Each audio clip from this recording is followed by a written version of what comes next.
This looks like it's gonna be the best Smash Bros by far. Everybody's favorites are here. Ultramans Snake will get hit by a car. All the veterans are polished, crafted into art. Some of my favorites including Ganondorf has his star! Ridley's no longer too big, which may be a bad start. Everything from everything makes my Pikmin go rock hard. Score after the kills, competitive frills. Super Smash Bros. All to make it out your bills.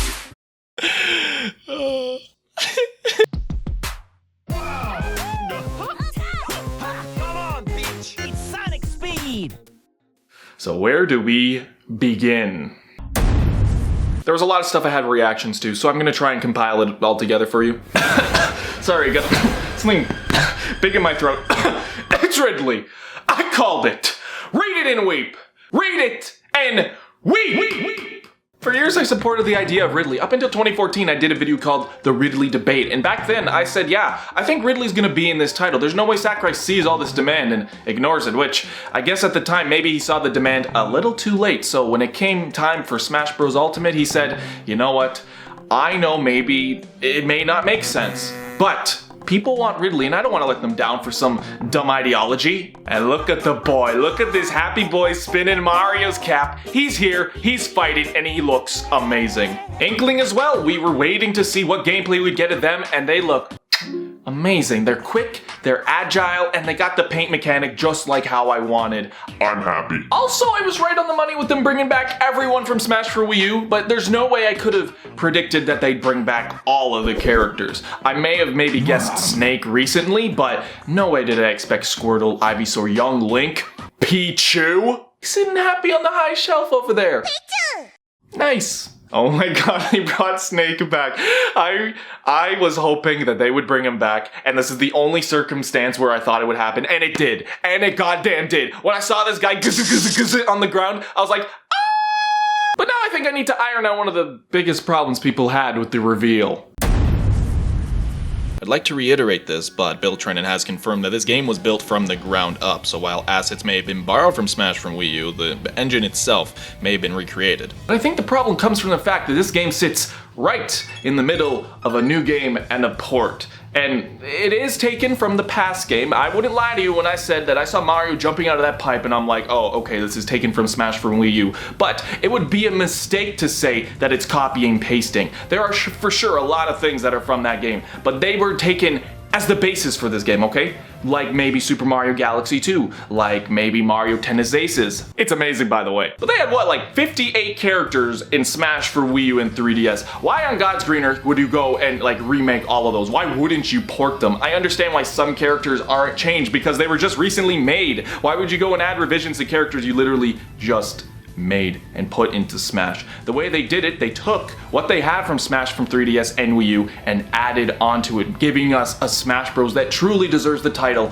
of Ultimate. So, for people complaining that this is more of a port, what would you prefer? This or a new Smash game in the next 2 years that has like 40 characters? Which goes into the thing I really wanted to talk about. That's all I wanted to talk about. Get off flashlight. I didn't turn you. The character polish. You ready for the big spiel? Here it comes.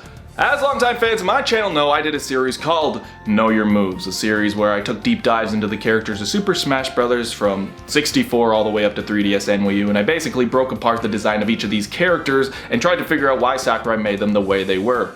I did it for a while. That was kind of how I got to where I am right now. So a lot of people are probably very expecting me to talk about all these characters and the changes, and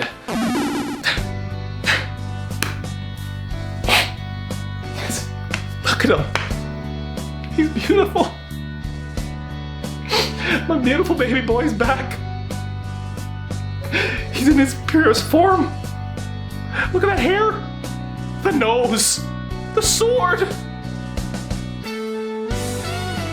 I am thou, thou art I. Thou hast acquired a new vow. It shall become the wings of rebellion that breaketh thy chains of I can't name every one of these details, okay? Like, there are just so many spreading across the board of 66 of these characters, the stages, the items. It's impossible for me to do that. But what I will say is, similar to Mario Tennis Ultra Smash, they took this main game, and then they put it on roids. As some characters look the exact goddamn same, maybe it's just they felt they couldn't really add more, a lot of characters across the board that have been the same for years are completely changed now. He was not bluffing when he said, If you add up the changes we're making, there could be tens of thousands. let's see here. DK has his new wind-up animation for his Donkey Punch. Toon Link's facial animations are on point. Dr. Mario has a spike. Squirtle now runs with water. Ike's neutral special can be charged into a long-range projectile. And I'm kind of at a loss, you know? Like, I did know your moves, right? But then I'm looking at some of these characters and I'm like, did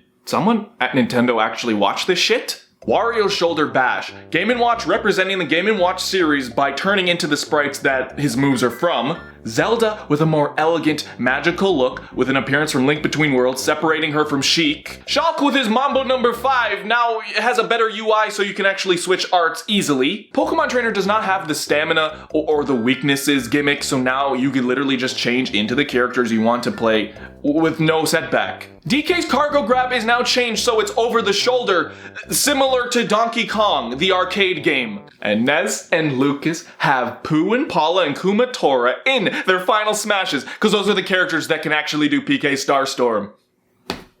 Don't hold me to this anytime soon, but I think I'm going to go through all the characters they presented on this website and just break down, in a very short way, why they're represented well, where the references of a lot of their moves are coming from, and why'd you do this to me? I can't love Zelda this much. I thought I loved her, but now I love her more.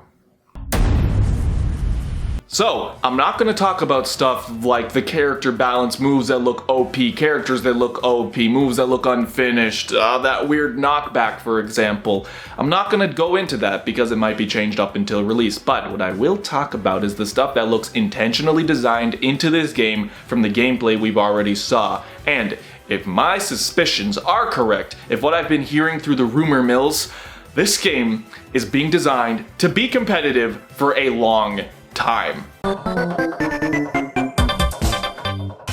Directional air dodge is back. You can wave land into the ground, but I hear it has landing lag, so it's not a great option. It does give you more options if you're recovering or trying to trick out an opponent in the direction that you're gonna go, so it's high risk, high reward. Aerials have minimal landing lag. You can cancel a dash with a smash attack. Perfect shields are basically parry, so if you let go of your shield at the right time, you're able to get out and punish your opponent. That's dope. 1v1s deal more damage than 3 players and up. I don't know which is the standardized damage, but for 1v1 competition, you are going to be packing a wallop. Oh my god, rolling and dodging. It's punishable if you use it too much. There are UI enhancements such as an off-screen indicator, stock indication on screen when you kill someone. Strong attacks have a wham, look what you did, type cinematic when you hit someone hard. Rage and the Legend mechanics return from Smash 4. But rejoice, not only do stages have a battlefield and a final destination version, you can turn off stage hazards. It's kind of mind-boggling because it's like they actually listened to a lot of the figureheads, a lot of the people talking online about problems we had with past Smash Bros. And took the feedback and implemented it into this title. And it's not stuff that's really going to change the game and be super competitive. It's not going to be as drastic as Melee, for example. But this stuff included doesn't only help the hardcore players, it adds options for casual and hardcore players, and it makes it better for everyone. I think the word to describe this Smash Brothers entirely is inclusivity. Amiibos from all types of games can be used in this game. GameCube controller support, again. All the stages from past Smash Bros, all the characters, the music, all of it is being collected into this game, so no matter what type of Smash fan you are, you'll find some familiarity in this game and you'll be able to smile at it. I think it's kind of terrifying that what they did was basically Sakurai's like, oh, I'm gonna just show you all the characters of all the Smash Bros. Here you go. He shows everybody, he shows the Inklings, and then he shows Ridley.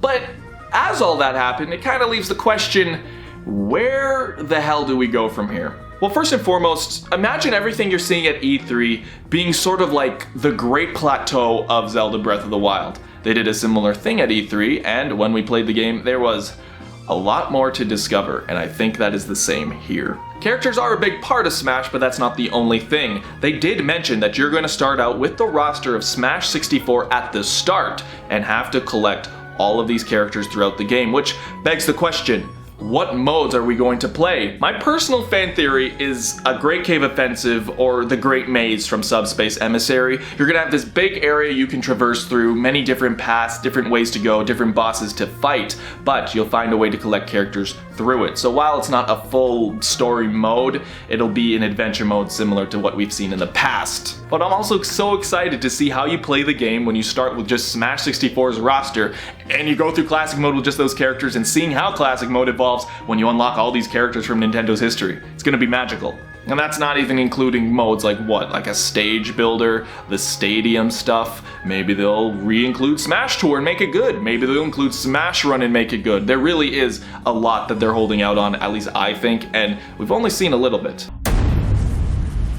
Though a lot of people are worried that it's just going to be a collection of old stuff and there's going to be no new stuff to be had.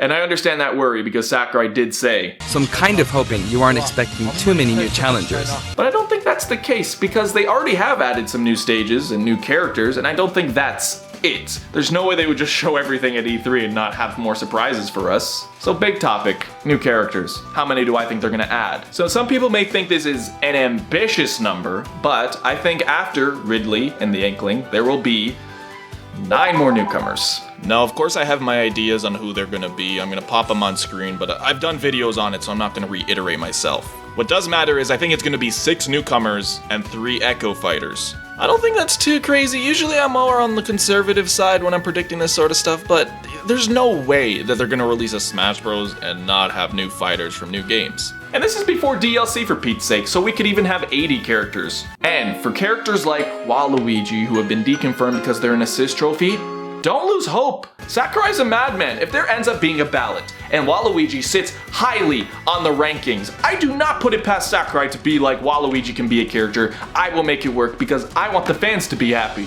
I don't think it's out of the realm of possibility at all. This, to Sakurai, is Super Smash Bros. Ultimate. He wants to make the most amount of fans happy by bringing them the most amount of characters. So, don't lose hope. Any character is possible if you believe it.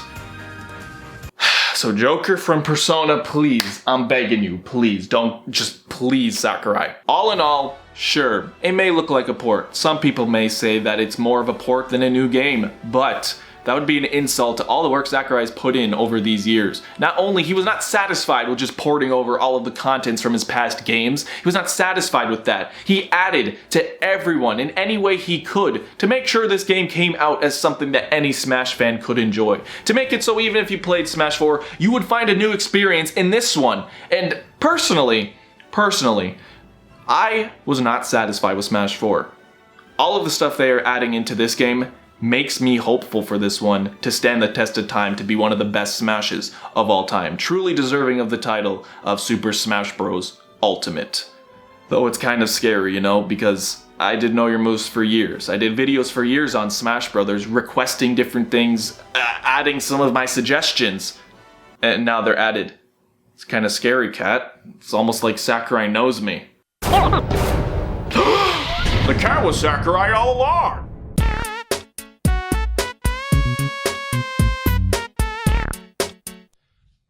Man, okay. Uploads are gonna go back to normal after this. Like, the Smash reveal, it was kind of like, you know, life had to be put on hold for a second because, oh my god, Ridley is in Smash, you know, I don't think I had to prioritize anything else, so uploads are going to go back to normal after this. I'd like to say thank you to my patrons for being patient with me and keeping up with my uploads and enjoying my stuff still and keeping your pledges. It's almost a year since I started my Patreon, so after I return from Too Many Games next weekend, so the following week after the 22nd, I will be doing a Patreon stream and giveaway to patrons, giving back, although the $10 patrons get mugs after all this. That's all happening in July now that I have time after the Smash stuff. all that's happening. So as usual, thank you to the patrons. Thank you for everybody else who's watching and keeping up with my Smash stuff. If you're liking this Smash stuff, then we're going to have it going up until December. It's going to be a very stressful time as new stuff is going to be released and I'm going to have to be on my toes. So I hope you're ready because I am too. Anyways, take it easy everyone, and I will see you on the flip side.